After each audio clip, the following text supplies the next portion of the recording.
প্রিয় বিপ্লবী জনতা, আমি এখানে ওসমান হাদির ভাই হিসেবে আসি নাই। আমি হাদির একজন সহযোদ্ধা ছিলাম। হাদি যখন গুলিবিদ্ধ হয়েছে, একই রিকশার বাম পাশে আমি বসা ছিলাম। হাদি ডান পাশ থেকে সন্ত্রাসীদের হাতে গুলিবিদ্ধ হয়েছে।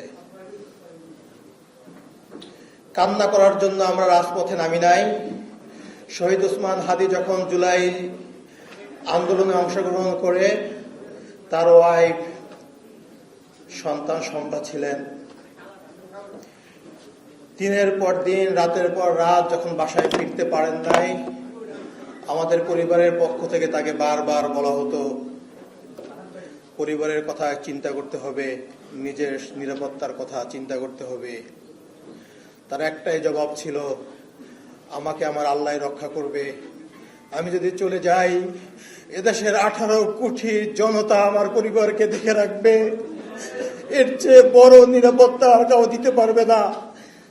যদি আমি আমার রবের ডাকে সাড়া দিয়ে চলে যাই, আপনি শহীদের ভাই হবেন।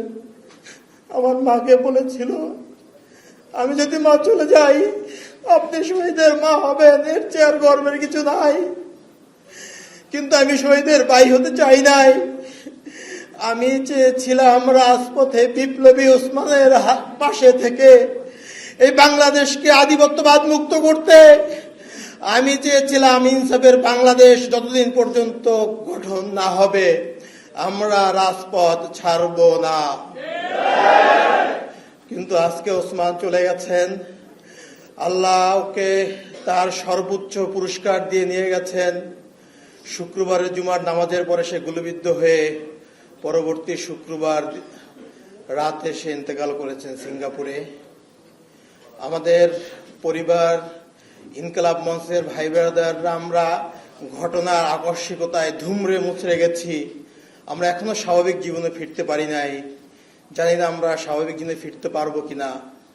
আমাদের শহীদ পরিবার, ইনকিলাব মঞ্চ, ওসমানগঞ্জের লাখো লাখো ভালোবাসার জনগণ, বিপ্লবী ছাত্র জনতা, সবার কাছে আমার একটাই দাবি, ওসমান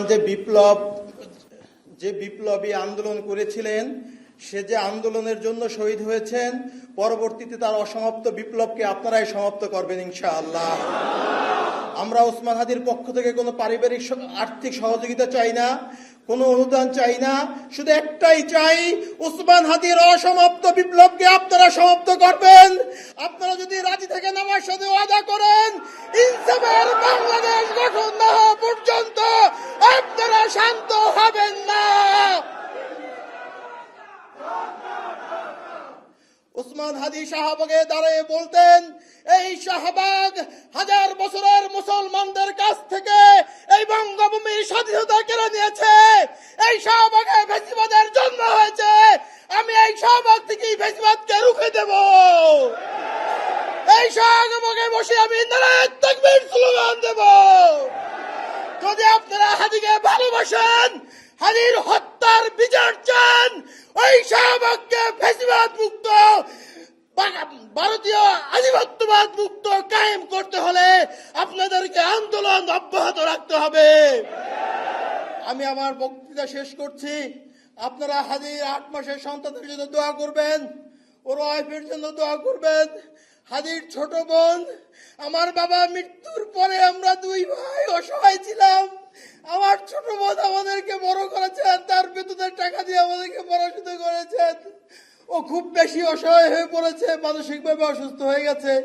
খাস করে ওর জন্য আপনারা দোয়া করবেন। আল্লাহ আপনাদেরকে ওসমানের স্বপ্নকে বাস্তবায়ন করার তৌফিক দান করুক। আমিন।